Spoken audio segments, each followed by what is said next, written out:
ไ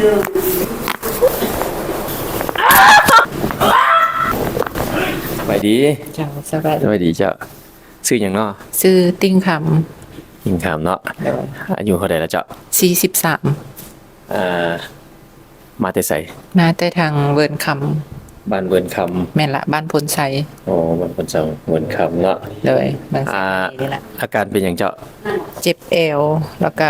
ปวดลงขามันยืนหลายก็ออกฮ้อนมึนยืนหลายออกฮ้อนมึนเนาะแม่นละนั่งหลายก็ออกฮ้อนเจ็บยืนหลายก็เจ็บย่างก็บ่อยากย่างแล้วย่างมันเจ็บมันมึนไปเบิดย่างมันเจ็บหมดเนาะแม่นละนอนเด้นอนนี่ก็รู้สึกไข้แต่ก็ยังเจ็บโอ้นอนก็เจ็บเนาะแม่นละถือว่าครบสุดเลยตอนนี้โอ้เป็นมาโดนปานใดแล้วนักได้4ปีนี่ละ4ปีแล้วแต่ว่าปี2019หั่นเจ็บแฮงแต่ว่ามา2 ปีนี่ถือว่าบ่เจ็บหลายก็เฮ็ดเวียกปกติได้มาปีนี้เจ็บหลายเจ้าอ๋อตามได้ยินเพิ่นเว้าเนาะเพิ่นไปกวดแล้วก็ไปส่อง MRI มาแล้วก็เห็นฟิล์มเพิ่นแล้วเนาะตามกวดเบิ่งก็ถือว่าเพิ่นเป็นหมอนรองกระดูกเนาะค่อนข้างหนักแน่เนาะเป็นอยู่3ข้อ L2 high L3 L3 high L4 แล้วก็ L4 high L5 ที่ว่ามีหมอนเปรตออกมาเนาะบัดนี้เฮาสิทำการจัดกระดูกให้เพิ่นแล้วอาการเพิ่นจะดีขึ้นคือจังไดเนาะมาติดตามนำกันเจ้า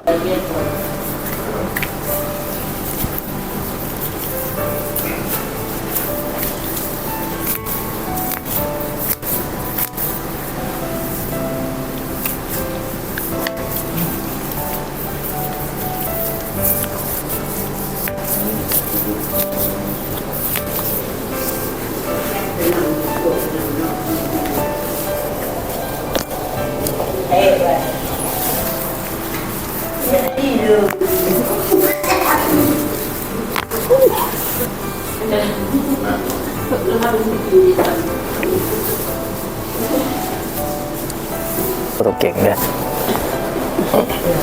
มาเจ็บ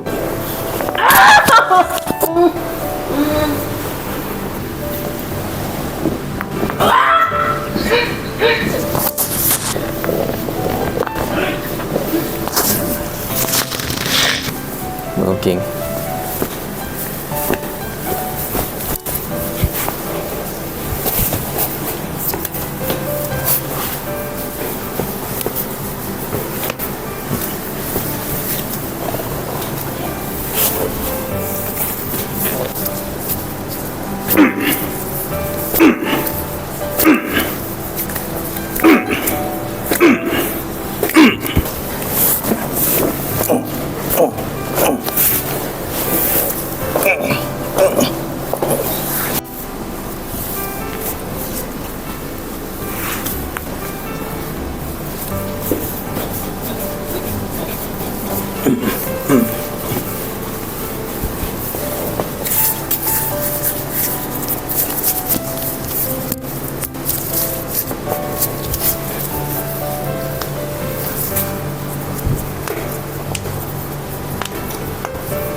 เป็นอะไรหลังจากจัดกระดูกไปละก็รู้สึกเบา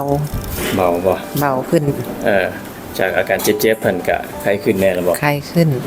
เนาะยังคงค้างอยู่หน่อยนึงบ่ยังคงค้างอยู่จุดเอวนี่แหละยังเหลืออยู่เนาะแต่หลักๆก็คือเบาขึ้นหลายเติบเนาะเบาขึ้นบ่น่วงหลายละเจ้าเพราะว่าอาการเพิ่นค่อนข้างหนักเนาะอันนี้เป็นครั้งแรกที่มาก็ถือว่าเพิ่นยังสิได้มาอีกประมาณ2เนาะ2ครั้งหรือ3ครั้งเพราะอาการหนักเนาะแต่ตอนนี้ไปกับลดลงเรื่องการเฮ็ดเวียกหนักซะก่อนเนาะโดยก่อนในการปัวเนาะโอเคใครมีปัญหาแบบเพิ่นเนาะอยากรักษาแบบนี้โดยการจัดกระดูกเนาะสามารถติดต่อแล้วก็จองคิวเข้ามาได้จ้ะ